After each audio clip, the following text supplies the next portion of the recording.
rentrons dans le sujet.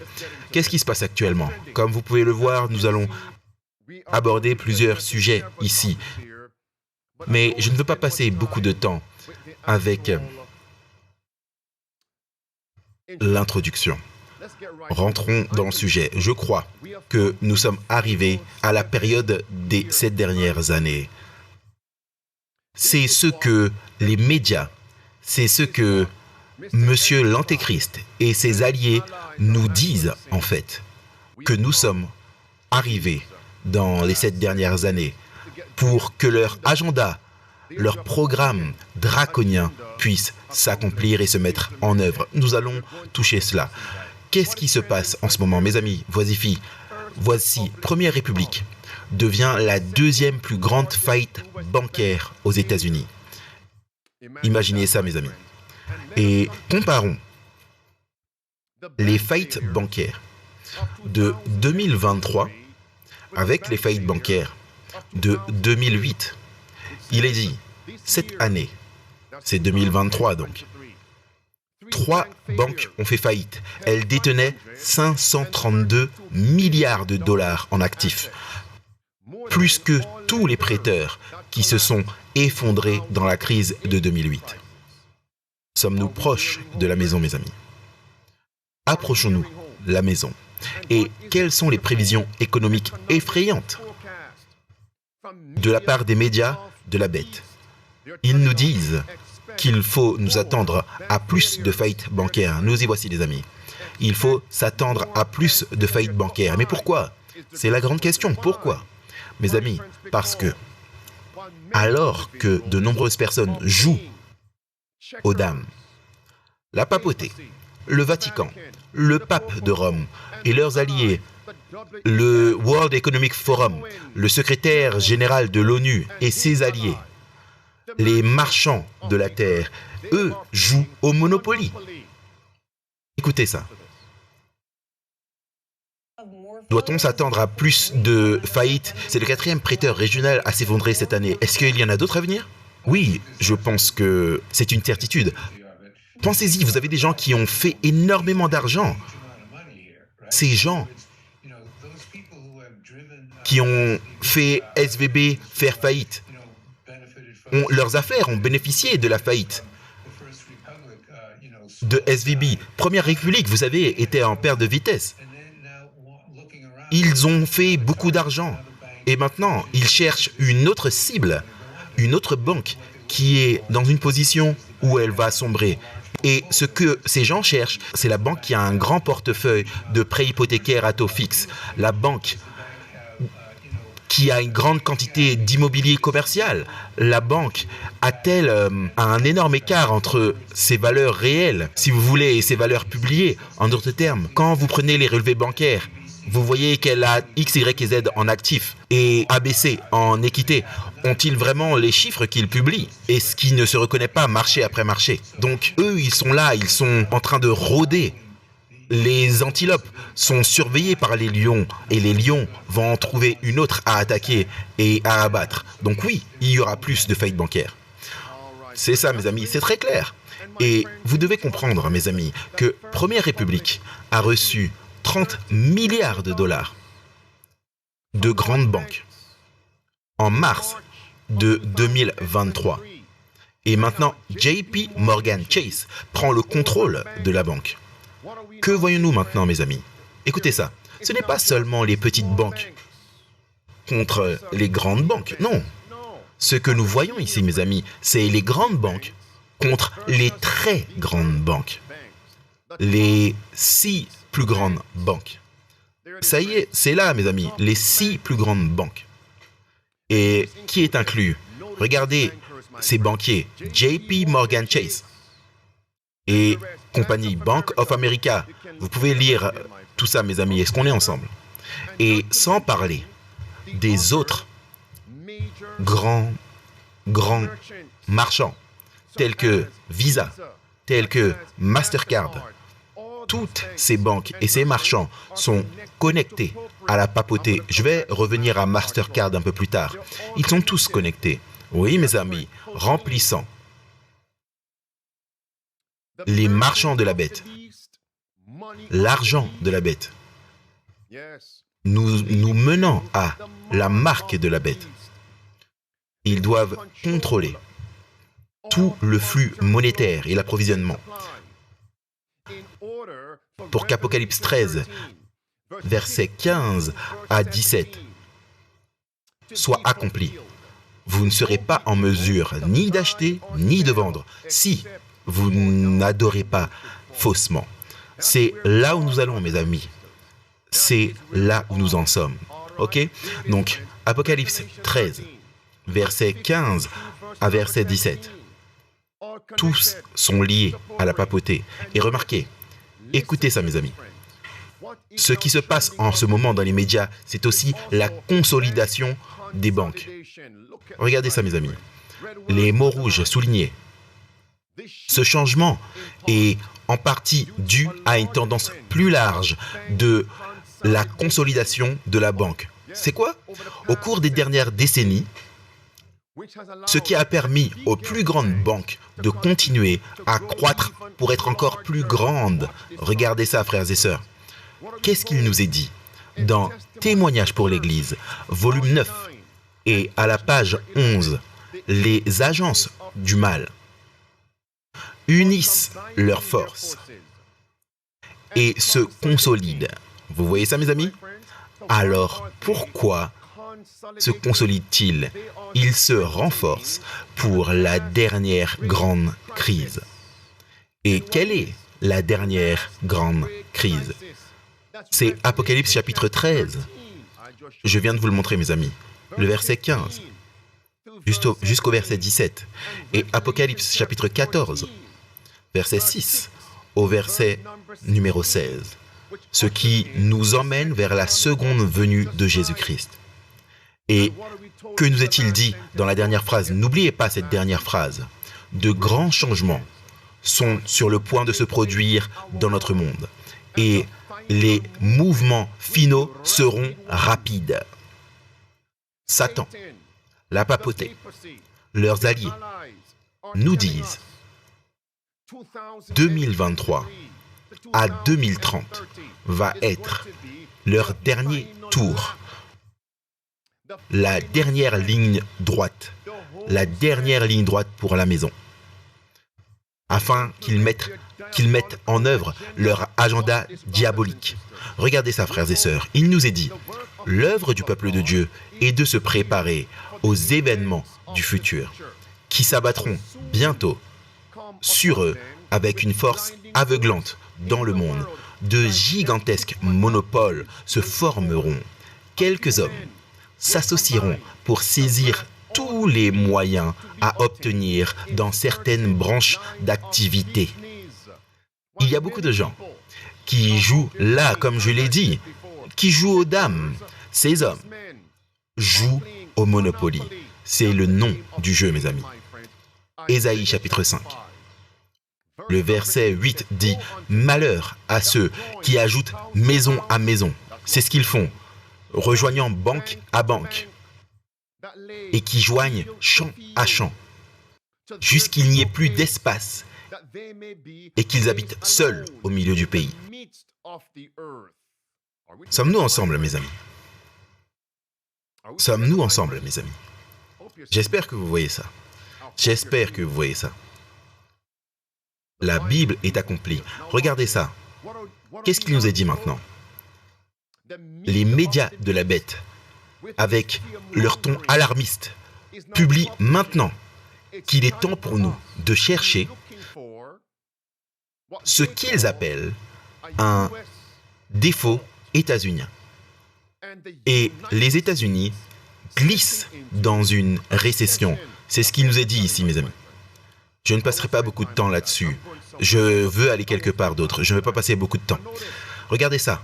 Maintenant, sur la base de ce que nous avons couvert jusqu'à présent, qu'est-ce qui devrait avoir lieu en septembre 2023? Mes amis, voici. Les Nations Unies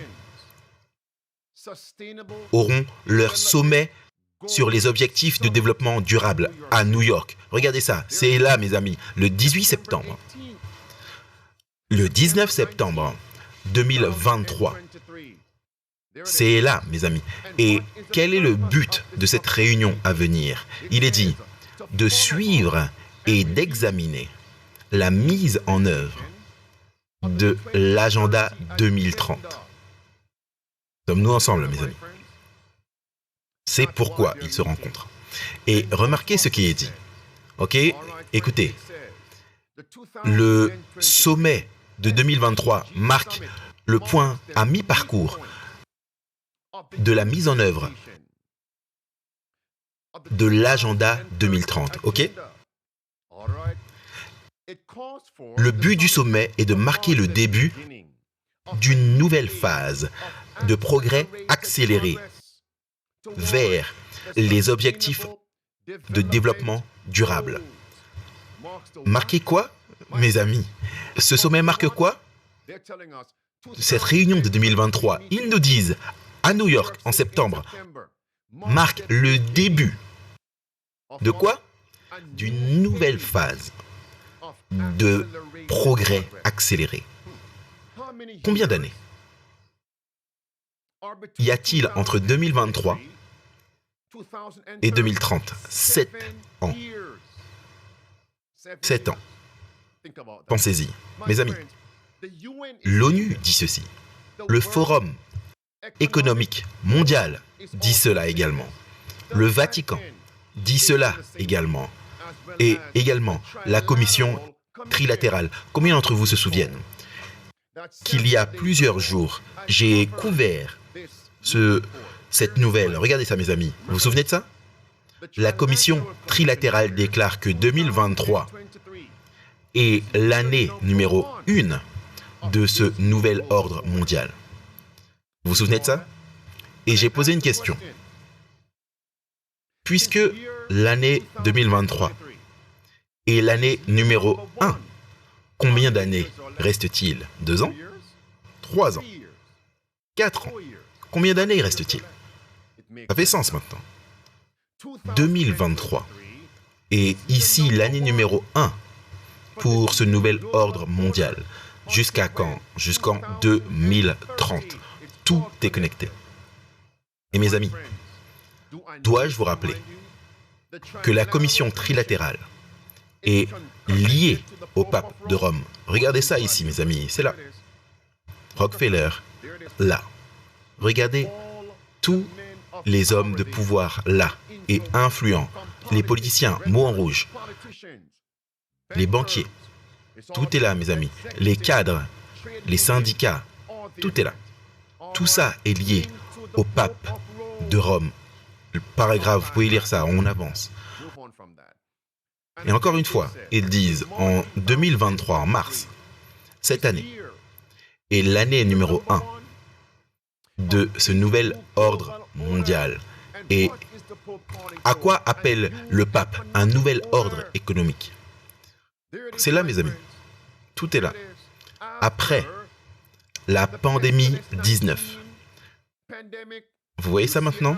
Et quand est-ce qu'ils ont levé les soi-disant obligations? 2023. D'ailleurs, est-ce que vous savez que les médias de la bête viennent de dire que M. Biden, le président, est sur le point de lever les exigences pour les travailleurs fédéraux et les visites internationales aux États-Unis au mois de mai, le 11 mai. Vous voyez maintenant? Donc à partir de mai 2023, de quoi avons-nous besoin maintenant, monsieur le pape? Un nouveau modèle économique. Tout est connecté, mes amis. Les 7 dernières années, accélérer les mouvements finaux seront des mouvements très, très, très rapides. Êtes-vous prêts pour un nouvel ordre mondial? Et le titre de cette session, sommes-nous prêts pour un nouvel ordre mondial? Et qu'est-ce qui sous-tend le nouvel ordre mondial? C'est l'économie, les monnaies connectées, digitales. Ce n'est pas les États-Unis contre la Chine, c'est qu'est-ce qui sous-tend le nouvel ordre mondial. C'est toujours le système financier. J'étais très privilégié par mon père qui était conseiller de Nixon lorsqu'il est sorti de l'étalon or en 71. Et donc, j'ai été élevé dans une sorte de vue intérieure de à quel point est importante la structure financière et elle est fondamentale pour absolument tout le reste. Et ce que nous voyons dans le monde aujourd'hui, je pense que c'est que nous sommes au bord d'un changement radical. Nous sommes sur le point, et je dirais cela avec audace, nous sommes sur le point d'abandonner le système traditionnel de monnaie et de comptabilité et d'en introduire un nouveau. Et la nouvelle comptabilité est ce que nous appelons la blockchain. Cela signifie numérique. Ça signifie un enregistrement presque parfait de chaque transaction qui se produit dans l'économie, ce qui nous donnera une bien plus grande clarté de ce qui est en cours et soulève également d'énormes dangers en termes d'équilibre des pouvoirs entre les États et les citoyens, à mon avis. Nous allons avoir besoin d'une constitution numérique des droits de l'homme si nous voulons avoir de l'argent numérique. C'est là où nous en sommes, mes amis. Et remarquez, attentivement, revenons maintenant à ce qui est sur le point d'être accéléré. De 2023 à 2030, lors de ce prochain sommet des Nations Unies sur les objectifs de développement durable. Regardez ça, mes amis. Voici le Forum économique mondial d'avril 2023. Quelle est leur inquiétude? Par quoi sont-ils préoccupés? L'agenda 2030. Est-ce que vous voyez ce qui se passe ici, mes amis? La participation spécifique est essentielle pour atteindre les objectifs de durabilité de l'ONU. Qu'est-ce que cela signifie? Je vais vous expliquer très rapidement. Le Forum économique mondial dit en fait que pour mettre en œuvre cet agenda 2030 SDG, nous devons mettre chaque personne de chaque pays à bord, tout simplement. Regardez ça, mes amis. Maintenant, il est dit ici, c'est le Forum économique mondial. En bas, il est dit, regardez attentivement, le rapport de cette année est particulièrement crucial, car nous approchons du point de mi-parcours de l'agenda 2030. Sautons plus bas. Sans doute la plus grande entreprise humaine jamais avancée pour créer, regardez ça, des sociétés justes, pacifiques, égales et durables. Chaque fois qu'ils disent, chaque fois qu'ils crient pour paix et sécurité, à quoi devons-nous nous attendre? Dites-moi ceux qui sont en ligne. Sur la base de 2 Thessaloniciens chapitre 2, à quoi devons-nous nous attendre? Nous devons nous attendre, mes amis, à de grandes calamités. Quand ils disent paix et sécurité, une destruction soudaine, les mots en rouge, ils réfléchissent sur les progrès et proposeront des stratégies pour accélérer la mise en œuvre de l'agenda de 2030. Je vais appeler l'agenda 2030 l'agenda du Vatican 2030, l'agenda jésuite de 2030, l'agenda papal de 2030. Voilà ce que c'est. Sommes-nous ensemble? Maintenant, je vais partager avec vous quelques clips. Et ces clips confirment en quoi consiste l'agenda et quelles sont les stratégies qui seront proposées pour accélérer la mise en œuvre de l'agenda 2030. Numéro 1, le temps représente tout. Ils veulent que chaque personne dans chaque pays soit inclus. Il n'y a nulle part où se cacher.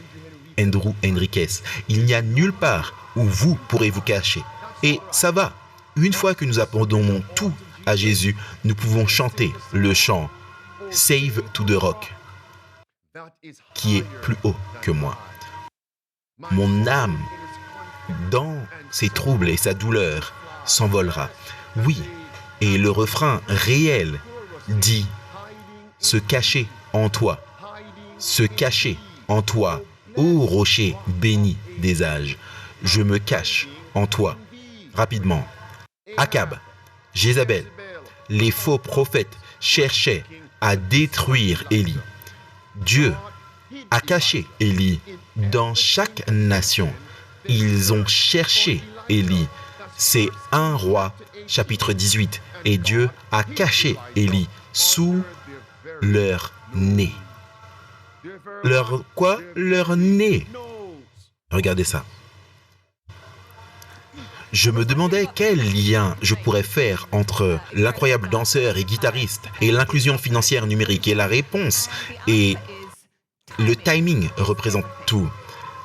Si clairement, c'est très important pour eux, mais pour nous qui travaillons dans l'inclusion financière numérique, que nous fassions un lancement de produit, que ce soit une introduction en bourse ou que ce soit une conférence ici.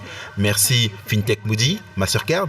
Le timing représente tout. L'importance de cette conférence aujourd'hui en Norvège, pour ceux d'entre vous qui sont des investisseurs ou qui ont de merveilleux nouveaux produits à lancer ou qui se soucient de la façon dont les gens autour du monde ont accès à une gamme de services financiers appropriés. Cette conférence arrive au bon moment car nous devons atteindre les SDG dans 10 ans. Je vais en parler, mais avec une introduction rapide pour l'alliance meilleure que le cash. Merci qui? Merci FinTech et qui? Mastercard.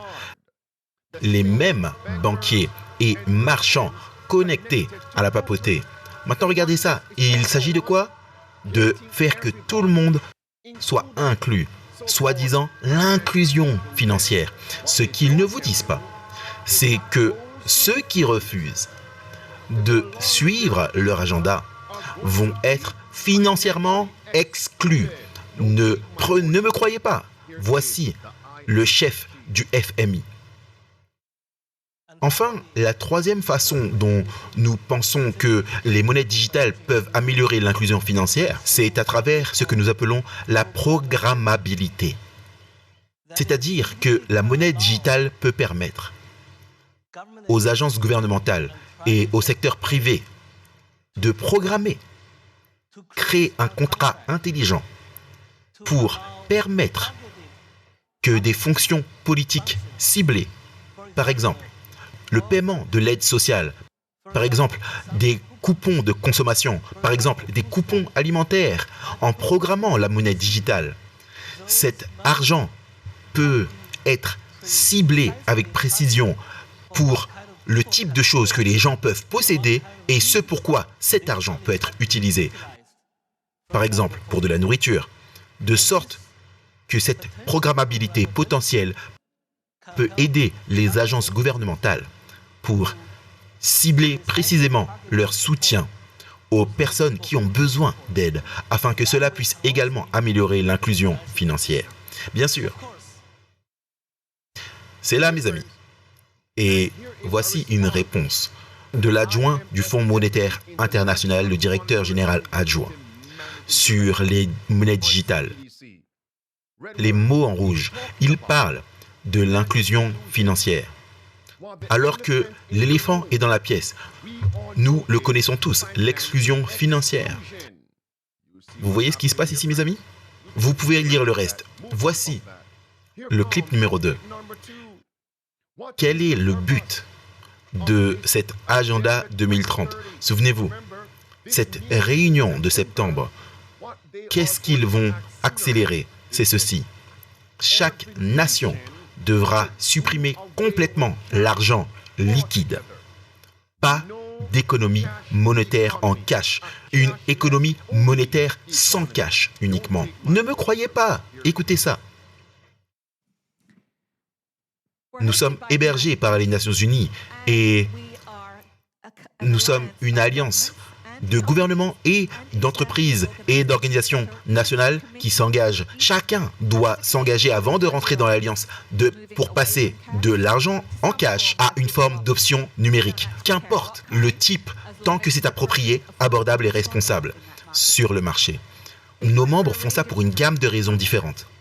Pour beaucoup d'entre eux, il s'agit d'économiser de l'argent, d'augmenter l'efficacité. Pour d'autres, c'est augmenter la transparence. Est-ce que vous avez reçu ça, mes amis? Donc, c'est quoi le but? pour faire en sorte que chaque nation se débarrasse de l'argent cash. Pourquoi? Parce qu'ils veulent la transparence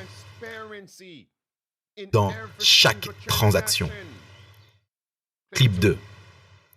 Donc notre alliance, nous avons commencé il y a 6 ans avec la question: est-ce que le cash est un problème suffisant pour se concentrer dessus afin qu'une alliance soit bâtie se concentrant sur ce problème? Vous avez entendu Dan ce matin.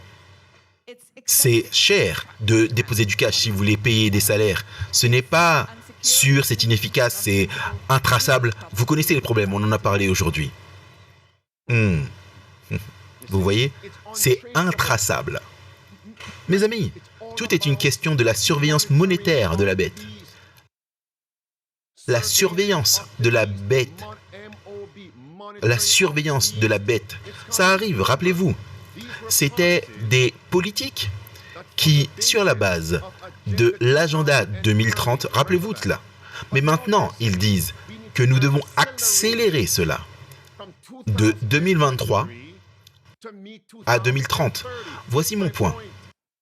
Certains d'entre nous peuvent peut-être penser que nous pouvons attendre jusqu'à 2030 pour nous préparer. Ne savez-vous pas? Ne connaissez-vous pas le diable? Il est tellement subtil. Il apportera la crise avant 2030 pour surprendre le peuple professé de Dieu. Et c'est pourquoi, sur cette plateforme, votre serviteur, Safe to Serve, Prophesy Again, nous ne fixons pas d'heure ni de date pour aucun événement. Nous vous montrons simplement ce qui va bientôt arriver. Préparez-vous aujourd'hui. Combien de personnes commenceront à procrastiner et à retarder l'œuvre de préparation et à dire, eh bien, nous avons quoi? 6 ans encore? Environ 6 ans? Jusqu'en 2030. Laissez-moi, je vais simplement attendre 2029. Je vais simplement attendre le 1er janvier de 2030. Et si la crise survenait avant le 1er janvier 2030, vous serez pris au dépourvu, non préparé. Dieu a-t-il votre attention maintenant? Et c'est pourquoi je vais réitérer les 5 clés de survie. La conversion, la numéro 1. Vivre à la campagne, vous ne pouvez pas attendre. Numéro 3, avoir de la nourriture, de l'eau, des ressources sur votre terrain. Numéro 4, l'évangélisation. Numéro 5, aider ceux qui sont moins fortunés. Le troc, le système de troc. Il est temps, n'attendez pas. La 2e année, la 3e année, la 4e année, n'attendez pas. N'attendez pas. Regardez ça, mes amis. Laissez-moi continuer, encore un clip. Écoutez ça. C'est tellement surprenant, je dois mettre cela en place. L'oratrice dit, je vais vous donner un exemple de ce qu'est l'agenda 2030 et pourquoi nous devons accélérer cela. Et elle mentionne l'identification numérique en Inde et les téléphones portables au Kenya, le système Aadhaar là-bas en Inde. Regardez ça. Aadhaar, n'oubliez pas ça. Regardez. Et nous devons résoudre cela parce que nous nous soucions d'atteindre les objectifs de développement durable. Saviez-vous que chaque gouvernement dans le monde s'est engagé à ça? Attendez. Qu'est-ce que je viens de dire? Attendez, restez connectés. Je vais mettre quelque chose avant ce que je viens de dire. Cette femme vient de dire. Madame Ruth, elle dit, chaque nation, 193? Certains disent 195 nations, se sont toutes engagées à remplir l'agenda 2030. Chaque nation. Question. Alors quand est-ce que la marque de la bête sera appliquée? Où est-ce que le peuple de Dieu se cachera-t-il? Vous voyez pourquoi nous avons tous besoin de Jésus, mes amis? Où ça va affecter le peuple de Dieu partout sur cette planète. Regardez ça à nouveau. Et nous devons résoudre ce problème parce que nous nous préoccupons d'atteindre les objectifs de développement durable. Saviez-vous que chaque gouvernement du monde s'est engagé à ça? On voit souvent ça à la télé, ça s'est passé avec le Brexit hier soir. Un gouvernement ne peut même pas s'entendre sur quelque chose. Eh bien, mais tous les gouvernements, et ça c'était dirigé par un Kenyan, James, c'était dirigé par un Kenyan lors de la présidence kenyane de l'Assemblée générale. Il a réuni chaque gouvernement pour s'entendre là-dessus. Le gouvernement de la Norvège, le gouvernement de l'Australie, le gouvernement de l'Éthiopie, le gouvernement du Rwanda. Et la chronologie est 10 ans à partir de maintenant. 10 ans. Ça, c'était 2019. 10 ans. C'est 2029. 2030. Maintenant, certaines personnes ne vont pas la croire. Toutes les nations, oh, je ne crois pas ça. Eh bien, mes amis, vous allez lire Apocalypse chapitre 17.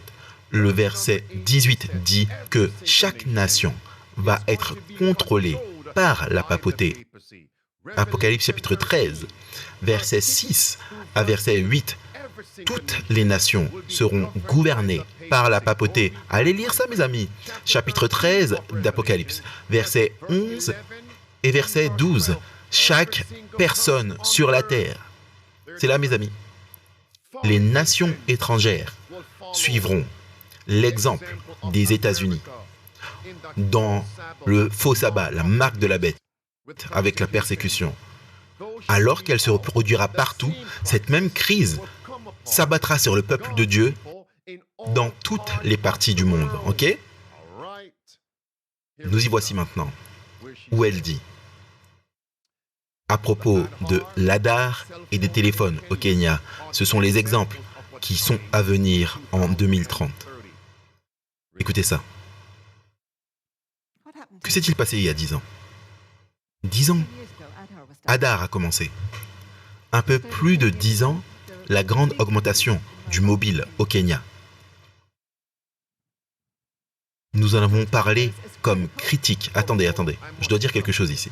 Les gens ont dit une fois, pourquoi parler d'Adar alors que ça vient de sortir?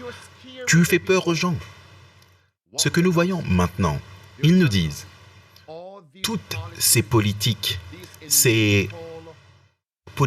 hostiles qui ont été mises en place doivent maintenant être accélérées.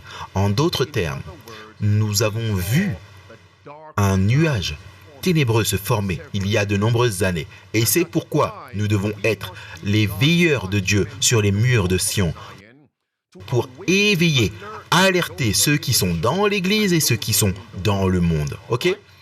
Écoutez, n'écoutez pas ceux qui s'opposent à ça, ceux qui se moquent, les cyniques et les moqueurs. Laissez-les tranquilles. Concentrons-nous sur la parole de Dieu. Que s'est-il passé il y a 10 ans? Il y a 10 ans, Adar a commencé. Un peu plus de 10 ans, la grande augmentation du mobile au Kenya. Nous avons parlé de cela comme critique pour l'inclusion financière numérique. Et ça a commencé il y a 10 ans. Si nous commençons maintenant, nous n'atteindrons jamais les objectifs de développement durable. Vous voyez ça maintenant, mes amis? Alors, ce qu'ils ont commencé, il est temps de quoi? L'accélérer. L'accélérer. Et je vais vous donner un clip supplémentaire. Regardez ça, mes amis. Écoutez. On y est. Question difficile. Pourquoi les familles, dans la pauvreté, ont des téléphones? Et ils diront que c'est une question d'inclusion financière. Non. C'est simplement le poison qu'ils ont saupoudré dans des aliments sains. Le but est de s'assurer que chaque personne est à bord. C'est trompeur. Regardez ça, mes amis. Pourquoi? Comment se fait-il que des gens dans des pays pauvres aient des smartphones? Vous êtes sans maison. Vous êtes sans domicile. Souvent, vous n'avez pas à manger. Vous ne pouvez pas trouver de la nourriture. Comment se fait-il que des gens pauvres puissent avoir des téléphones dans des pays en développement? Ça fait sens maintenant. Regardez ça, Adar. Écoutez ça, mes amis. Je pense que quels sont les outils du nouveau monde? Tout le monde devrait avoir une identification numérique. Tout le monde devrait avoir un compte bancaire. Tout le monde devrait avoir un smartphone. OK? Et tout peut être fait. Tout le reste est construit là-dessus. Nous parlions de cela avant le début du panel. Les 3 choses de base. Un téléphone, un compte bancaire et une identification numérique. C'est ce dont chaque nation a besoin. En Inde, le Premier ministre appelle ça la Trinity Jandan. Jandan, le compte bancaire, Aadhaar, la pièce d'identité numérique et le mobile. Ça ne devrait pas coûter si cher. Non, ça coûte rien. Ils disent tous la même chose. Le Premier ministre a nommé ça la Trinité JAM. Donc Aadhaar, c'est là mes amis, regardez. L'Inde construit une base de données biométrique pour 1,3 milliard de personnes. Et l'inscription est quoi? Comment ça pourrait être « Oh, tout est inclusion, paix et égalité » quand c'est obligatoire? Vous n'avez aucun droit. Mes amis, 2023, 2030, les 7 dernières années de votre liberté. Vous voyez, c'est ce qu'ils nous disent. C'est ça, mes amis. Les mots en rouge, en haut. Si elle n'obtient pas cette soi-disant carte d'identité numérique, elle craint de ne pas être en mesure de manger. Les Indiens ont maintenant besoin d'un numéro Aadhaar pour payer des impôts, percevoir des pensions, obtenir certaines prestations sociales. Lisez le reste, mes amis. Ce mois-ci, des avocats s'opposent à Aadhaar, faisant valoir devant la Cour suprême que le gouvernement ne doit pas forcer les Indiens à partager leurs données biométriques. Eh bien, le procureur général a répliqué que les Indiens n'avaient aucun droit constitutionnel à la vie privée. Aucun droit constitutionnel à la vie privée et ne pouvaient pas revendiquer un droit absolu sur leur corps.